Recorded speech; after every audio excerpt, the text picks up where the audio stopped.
त्यांनी ब्रिटिश अधिकाऱ्याला मारले। यामुळे त्यांना 8 एप्रिल 1957 रोजी फाशी देण्यात आली।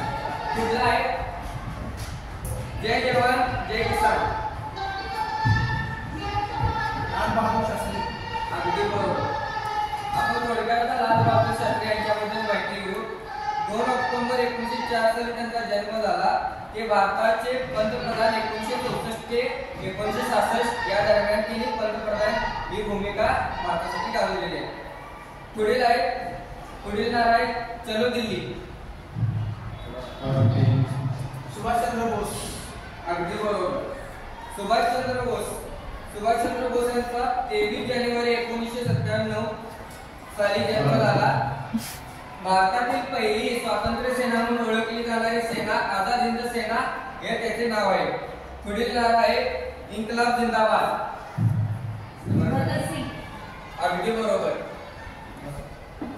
भगतसिंग यांच्याबद्दल थोडक्यात माहिती घेत आहोत। 17 सप्टेंबर 1907 रोजी त्यांचा पंजाबमध्ये लैलतपूर येथे त्यांचा जन्म झाला।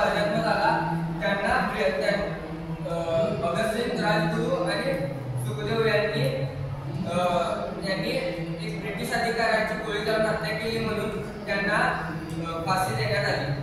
पुढील आहे छोडो भारत। अगदी बरोबर। महात्मा गांधींच्याबद्दल थोडक्यात माहिती घेऊ। 2 ऑक्टोबर 1869 रोजी गुजरातमध्ये त्यांचा जन्म झाला। हे अहिंसावादी होते। त्यांनी कोणतेही हत्याराने दंगली न करता अहिंसा शांततेने स्वातंत्र्य देण्यासाठी महत्त्व